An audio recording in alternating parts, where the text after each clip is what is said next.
Менің ұстаздық жолым 2008 жылы Алматы қаласындағы Республикалық физика-математика мектебінен басталды. Басында бұл мектепке магистратураны оқып жүрген кезде зерттеу саласына байланысты кірген болатынмын. Кейіннен осы мамандықтың жаныма өте жақын екендігін және ол мамандық екенін сезгеннен кейін осы жолда бір жылға қалдым.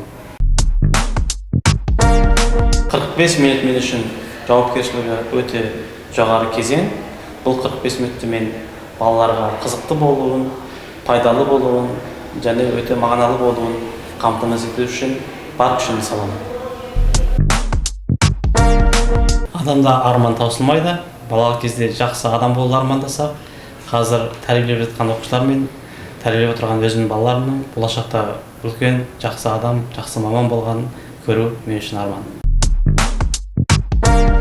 Егер де менен оқуға кеңес берер 3 кітабыңыз деп сұраса, әрине ең бірінші Мұхтар Әуезовтың Абай жолы, және Әзілхан ағамыздың Махаббат қызық мол жылдар, және Бердібек Соқпақбаевтың Балалық шаққа саяхат кітабын айтар едім.